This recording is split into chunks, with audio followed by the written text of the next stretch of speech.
Breaking news రాజధాని అమరావతి రైతుల సమస్యల పరిష్కారంపై ప్రభుత్వం దృష్టి సారించింది.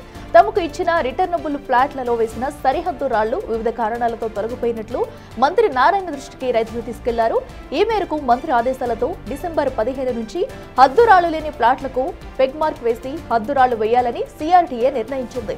3 నెలల్లోగా ఈ ప్రక్రియ పూర్తి చేయాలనుకుంటున్నారు.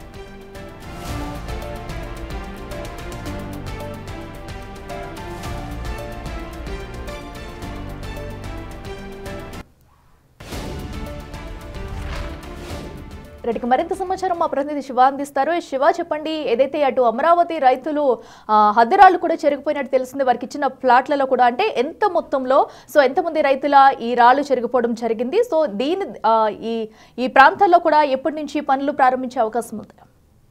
మొత్తం మీద చూసుకుంటే రాజధాని రైతుల సమస్యల పరిష్కారం కోసం ప్రభుత్వం ఫోకస్ పెట్టింది. ఇప్పటికీ అనేక సందర్భాల్లో కూడా రాజధాని రైతుల సమస్యలు పరిష్కరించట్లేదని అమరావతి జేఏసీ నేతలు, రైతు సంఘాలు అనేక సందర్భాల్లో మీడియా సమావేశాలు ఆందోళన చేసిన పరిస్థితి కనిపించింది.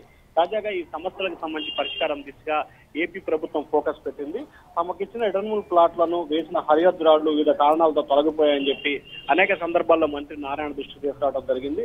అయితే మంత్రి నారాయణ ఆదేశాలతో వచ్చే నెల 15వ తేదీ కల్లా హద్దులు లేని రాళ్లు లేని ప్లాట్లకు మార్కింగ్ వేసి వెంటనే హద్దులు ఏర్పాటు చేసి ఎవరికైతే ప్లాట్లు ఉన్నాయో వారందరి ప్లాట్లకు సంబంధించి హద్దులు అలాగే సరిహద్దులు ఏర్పాటు చేయాలని చెప్పి మంత్రి నారాయణ ఆదేశాలు జారీ చేశారు. 3 నెలల్లోగా రైతుల ప్లాట్లను సరిహద్దులను పూర్తి చేసి ఎవరి ప్లాట్లను వాళ్ళకి కేటాయించే విధంగా చర్యలు తీసుకోవాలని చెప్పి మంత్రి నారాయణ ఆదేశించారు. ఫిబ్రవరి నెలాఖరు కల్లా రాజధాని ప్రాంతంలో ఎవరైతే రైతులు ఇచ్చారో దాదాపుగా 33,000 ఎకరాలకు సంబంధించి 52,000 మంది రైతులు భూములు ఇచ్చారో వారందరికీ కూడా ప్లాట్లు కేటాయించే దిశగా ఏపీ ప్రభుత్వం కార్యాచరణ రూపొందించింది. అలాగే గతంలో ఇచ్చిన వారందరికీ కూడా ప్లాట్లు కేటాయించిన వారికి సరిహద్దు రాళ్లు అలాగే హద్దు రాళ్లని అలాగే మార్కింగ్ వేయాలని చెప్పి ప్రభుత్వం ఆలోచన చేస్తా ఉంది. ఇప్పటికే రైతుల సమస్యల పరిష్కారం కోసం మంత్రి నారాయణ అలాగే కేంద్ర మంత్రి పెమ్మసాని చంద్రశేఖర్ నేతృత్వంలో కూడా ప్రత్యేకంగా దృష్టి పెట్టాలని చెప్పి సీఎం ఆదేశాలు జారీ చేశారు. సీఎం ఆదేశాల ప్రకారం కూడా రాజధాని రైతుల సమస్యల పరిష్కారం కోసం కూడా ప్రభుత్వం ప్రత్యేకంగా ఫోకస్ పెట్టింది. అట్లా రైట్ శివ, థ్యాంక్ యూ.